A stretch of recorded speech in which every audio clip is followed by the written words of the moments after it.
ನಟಿ ಸಂಜನಾ ಗಲ್ರಾನಿಗೆ ವಂಚಿಸಿದ್ದ ಸ್ನೇಹಿತನಿಗೆ ದಂಡ ವಿಧಿಸಲಾಗಿದೆ. ರಾಹುಲ್ ತೋನ್ಸೆಗೆ 61.50 ಲಕ್ಷ ರೂಪಾಯಿ ದಂಡ, 6 ತಿಂಗಳು ಜೈಲು. ನಟಿ ಸಂಜನಾ ಗಲ್ರಾನಿಗೆ ವಂಚಿಸಿದ್ದಂತ ಸ್ನೇಹಿತ ಆತನಿಗೆ ಈಗ 61.50 ಲಕ್ಷ ದಂಡವನ್ನು ವಿಧಿಸಿ 6 ತಿಂಗಳು ಸೆರೆವಾಸವನ್ನು ಅನುಭವಿಸಬೇಕು ಅನ್ನೋ ಒಂದು ಆದೇಶ ಹೊರಬಿದ್ದಿದೆ. ಆರೋಪಿಗೆ ದಂಡ ಶಿಕ್ಷೆಯನ್ನು ವಿಧಿಸಿದೆ 33ನೇ ACJM ಕೋರ್ಟ್. ನಟಿ ಸಂಜನಾ ಗಲ್ರಾನಿ ಸ್ನೇಹಿತನಾಗಿದ್ದಂತ ರಾಹುಲ್ ತೋನ್ಸೆ ಲಾಭಾಂಶದ ನೆಪದಲ್ಲಿ ನಟಿಗೆ 45 ಲಕ್ಷ ರೂಪಾಯಿ ಹಣವನ್ನು ವಂಚಿಸಿದ್ದ ರಾಹುಲ್ ವಿರುದ್ಧ ವಂಚನೆ ಪ್ರಕರಣವನ್ನು ದಾಖಲಿಸಿದ್ರು ನಟಿ ಸಂಜನಾ ಗಲ್ರಾನಿ. ಹೆಚ್ಚಿನ ಮಾಹಿತಿ ನೀಡಿದರೆ ನಮ್ಮ ಪ್ರತಿನಿಧಿ ಪ್ರಜ್ವಲ್ ನೇರ ಸಂಪರ್ಕಕ್ಕೆ ಜಾಯಿನ್ ಆಗಿದ್ದಾರೆ. ಪ್ರಜ್ವಲ್, ನಟಿ ಸಂಜನಾ ಗಲ್ರಾನಿಗೆ ವಂಚಿಸಿದಂತಹ ಸ್ನೇಹಿತನಿಗೆ ಈಗ ಕೋರ್ಟ್ ದಂಡವನ್ನು ವಿಧಿಸೋದ್ರ ಜೊತೆಗೆ ಸೆರೆವಾಸದ ಆದೇಶವನ್ನ ಕೂಡ ಕೊಟ್ಟಿದೆ. ಏನಿದು ವಂಚನೆ ಪ್ರಕರಣ?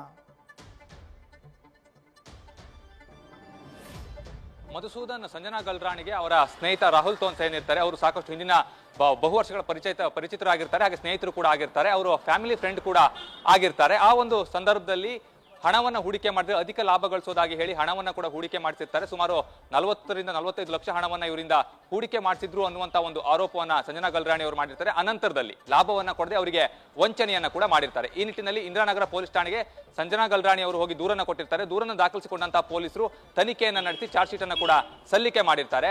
ಪ್ರಕರಣಕ್ಕೆ ಸಂಬಂಧಪಟ್ಟಂತೆ ವಾದ ಮತ್ತೆ ಪ್ರತಿವಾದವನ್ನ ಆಲಿಸಿದಂತಹ ನ್ಯಾಯಾಲಯ ಏನಿದೆ, ರಾಹುಲ್ ತೋನ್ಸೆ ಅವರನ್ನ ಅಪರಾಧಿ ಅಂತ ಹೇಳಿ ಈಗ ಶಿಕ್ಷೆಯನ್ನ ಕೂಡ ಕೊಟ್ಟಿರುವಂತದ್ದು. ಅಂದ್ರೆ 61.50 ಲಕ್ಷ ದಂಡವನ್ನ ವಿಧಿಸಬೇಕು, ಹಾಗೆ ಅದೇ ದಂಡವನ್ನ ವಿಧಿಸಿ ಅದೇ ರೀತಿಯಲ್ಲಿ ಅವರಿಗೆ 6 ತಿಂಗಳ ಕಾಲ ಶಿಕ್ಷೆಯನ್ನ ವಿಧಿಸಿ ಈಗ ಆದೇಶವನ್ನ ಕೂಡ ಕೊಡಲಾಗಿದೆ. ಆದ್ರೆ ರಾಹುಲ್ ತೋನ್ಸೆ ಅವರ ಮೇಲೆ ಈ ಹಿಂದೆಯೂ ಕೂಡ ಒಂದು ಪ್ರಕರಣ ದಾಖಲಾಗಿತ್ತು. ಅಂದ್ರೆ ಫೆಬ್ರವರಿಯಲ್ಲಿ ಬಸವೇಶ್ವರ ನಗರ ಪೊಲೀಸ್ ಠಾಣೆಯಲ್ಲೂ ಕೂಡ ಒಂದು ಪ್ರಕರಣ ದಾಖಲಾಗಿರುವಂತದ್ದು. ಆ ಒಂದು ಪ್ರಕರಣದಲ್ಲೇ ಅವರು ಇನ್ನು ತಲೆಮರೆಸಿಕೊಂಡಿದ್ದಾರೆ, ಇನ್ನು ಕೂಡ ಪೊಲೀಸರಿಗೆ ಸಿಕ್ಕಿಲ್ಲ. ಹಾಗಾಗಿ ಅವರ ಮೇಲೆ ಲುಕೌಟ್ ನೋಟಿಸ್ ಅನ್ನ ಕೂಡ ಈಗಾಗಲೇ ಜಾರಿಗೊಳಿಸಲಾಗಿದೆ. ಆದ್ರೂ ಕೂಡ ಅವರನ್ನ ಹುಡುಕುವಂತ ಒಂದು ಪ್ರಯತ್ನ ಜಾರಿಯಲ್ಲಿದೆ.